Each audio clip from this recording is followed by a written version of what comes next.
Here's the following portraits we'll be showing you today. Hope you enjoy. Here, our first stop is Giotto's Lamentation. It is taken in Italy in the 14th century. This portrait is moments after Jesus has been crucified. As you can see here, is Mary, his mom, who's lifting Jesus up with her legs, kind of in a sense, giving a sense of realism and just lifting him up into the spirits. Giotto's using Byzantine techniques by showing strong emotions showed through the facial expressions of everyone grieving his death. As you can see through here, all the angels are just kind of in a sense just all sad and depressed about Jesus dying. And as you can see through here, all these followers are sad and depressed about Jesus' death. Both of them are just kind of in a sense just giving a sense of just direction towards Jesus as they're all facing him. And you can see this while watching or seeing this portrait. The body is positioned, drawing the viewer's attention to the dead body. As you can see, you have two backs here that are faced, and both of these backs are kind of in a sense giving a focal point between space to the viewers, and as you can see, just kind of creating a focal point. And with this rock right here, which also looks like a mountain, it's kind of just slowly but steadily bringing us towards Jesus, kind of giving us a vivid picture of where he's at. The portrait embodies life and death of Jesus as he is born in Mary's arm and also dies in them as well. And for our next slide, we have Donatello's David, which is taken in the 1440s. This represents the defeat over Goliath. As you can see here, David has defeated Goliath, in which he has the first depiction of the standing nude sculpture that has happened during this time. This is symbolic to the victory of the Republic of Florence. As you can see through here, as David is standing over Goliath, he has defeated him, and as well as taken his sword, which represented the Duke of Milan's sword as well, who uses this to attack the people of the Florentine Republic. And the rock is represented as the weapon that the Florentine Republic uses, as well as what David uses. This picture kind of gives us a sense of just peace in general. As you can see through here, he's wearing a floral hat, which represents peace, opposed to wearing a helmet. As you can see, David, as right here, he's kind of relaxed, just very in a contrapostal stance of just being relaxed in the sense of that he beated his enemy. And this is symbolic to the people of Florence because they also react to this as well. This represents a young, youthful Florence. As you can see through here, David is very young. And, with that being said, it represents the comfort of Florence's current standing as a city. I think the author of the portrait, Donatello, wanted to give us an idea of just trying to embrace beautifulness, and that is what is taking place while looking at this portrait. Here we have Peter Paul Rubens' evaluation of the cross. As you can see here, the bodies are struggling to raise the cross despite their muscular bodies. As you can see, everyone's lifting their whole might to lifting Jesus up into the heavens as he has passed away. The bodies are faced towards the viewer, but yet faced towards Jesus.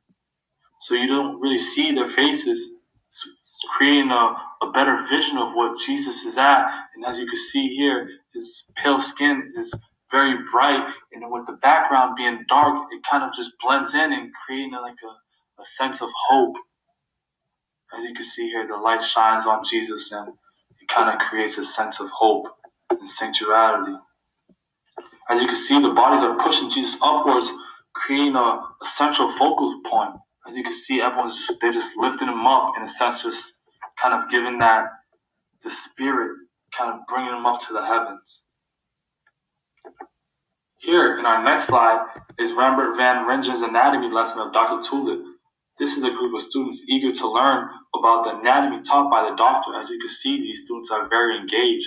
One is taking notes on what's happening. And not only that, the expression of the faces are just so serious, and you can only see a few hands, and you can only see more faces. And with that being said, you can see how the light is very bright on both the students and the subject of which the body is depicted right here. The background and the scenery is very dark, very contrast, kind of giving the viewer just a basic focal attention of looking at what is going on.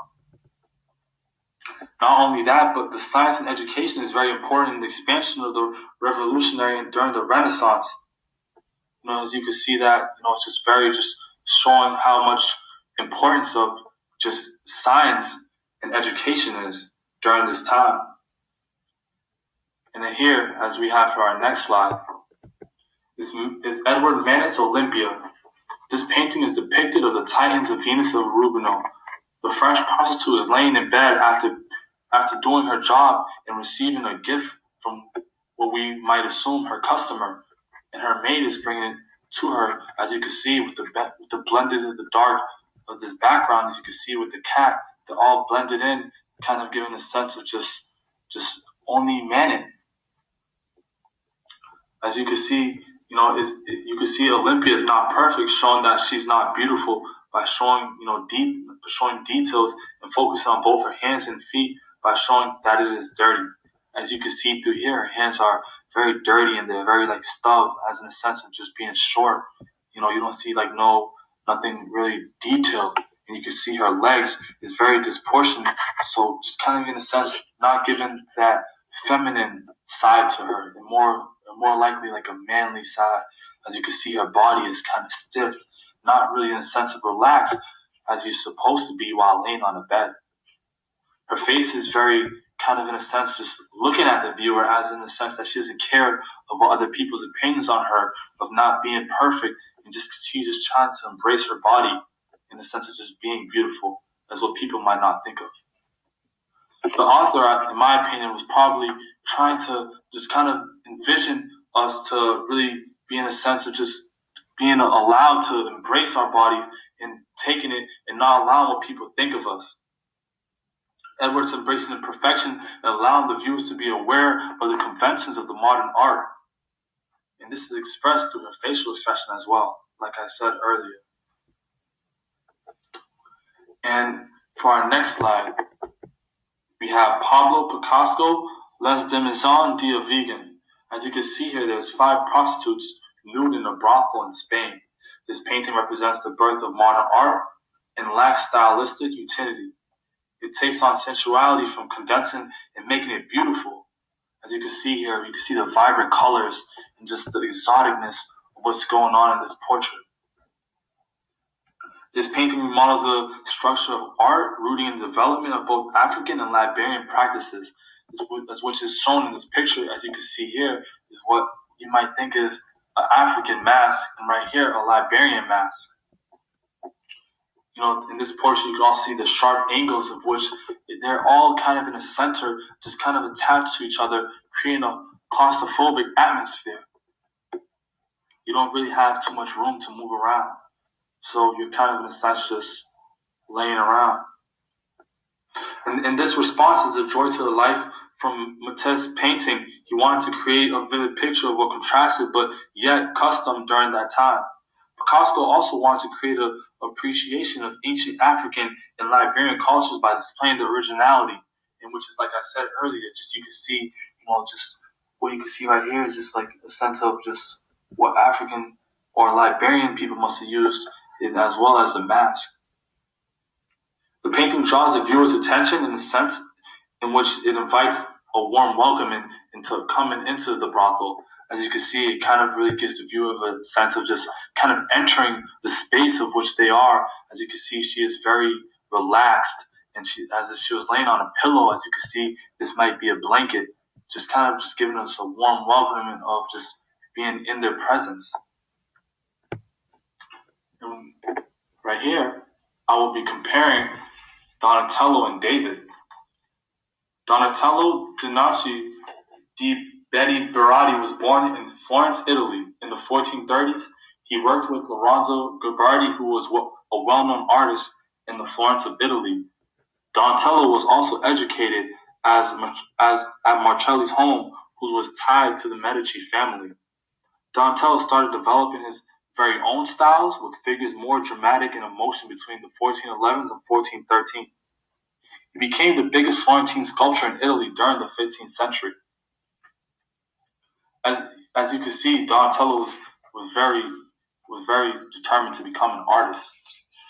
Donatello also created the King David sculpture in the 1440s in Florence, Italy during the early Renaissance. The sculpture that he created was kind of in a sense of feminine posture. The artist was trying to portray the human body as a perfection as shown with David. The artist is using both, as you can see through here. He's using both, kind of in a sense a portrayal of David as opposed to an older David. He's very young and kind of just giving us a sense of what the Florentine Republic people are. Donatello, he was basically just trying to say he wanted to create a source of hope for the Florentine people, and Donatello also wanted the people of Florence to embrace confidence in themselves if they were ever to face another, maybe, enemy again. As you can see, the subject matter, this was during the early 1400s Renaissance, which was overall popular during that time. The Renaissance was also expressed through their emotion or beauty. As you can see through here, it's kind of just embracing what was during the Renaissance, was trying to create a sense of emotion and beauty, and this is portrayed through this image right here. During this time, the Florentine defeated the enemy of Duke of Milan, and David was represented as a freedom and liberty which symbolized the Florentine Republic. And for our next portrait right here, it was basically Edward Manet Olympia. He was born in Paris of France. He was a French painter who dissipated both scenes of people and the city life. At 18, he began to study under Thomas Culture, one of the first 19th century artists to paint modern. He also was a lead artist from transitioning from realism to impressionism. He also created his work in 1863. He exhibited in Paris during the Renaissance. One of the things that I believe that he was trying to say was rebel over female gender norms, embracing your flaws, as well as ignoring people's opinions of what they might think of you or portray as you. He also wanted you to gain confidence in yourself by believing that you too are also beautiful despite your traits. In both of these pictures, of these portraits, they both have similarities in which both characters have feminine postures, and both portraits express nudity by allowing the viewers to understand their message. Despite the trials and tribulations of both characters, they both portray a sense of tranquility. The differences between these two portraits is that Venus is not godlike, while King David is portrayed as he is. As you can see through here, David is portrayed as being glamorous and beautiful, and just as a sense of just defeating the enemy, kind of really embarks on what he feels as if is beautiful. And as through this scene right here, it's just basically just showing that Manet doesn't really care about not being beautiful, as she just cares about just embracing her flaws, as opposed to David, who kind of in a sense just doesn't really care of not embracing that and just being beautiful. These two both have different messages, in which the similarities and differences between these historical cultures, both paintings are happening in a similarity. Both paintings are happening after wars, and these wars were fought in Italy during the Italian Renaissance. Some of the differences that happen between these is that during the historical cultures that David portrayed was symbolic of peace, as Olympia portrayed people wasn't fighting with their emotions. No such thing as race was based slavery, as you can see through here, is that during this time they were going through slavery, as opposed to David, they weren't going through slavery. So it kind of just gives a sense of what the time period was of what this was just being slavery, and what this portrait was not being slavery. David was painted representing comfort, and Olympia was presenting corruption. So as you can see through here, is that David, he was with comfort and relaxed, and after the war, it was kind of in a sense was peace, as opposed to during this time, even despite Olympia being embracing her flaws, there was still corruption happening after this time period. Thank you for taking this journey to this presentation, and I hope you come again.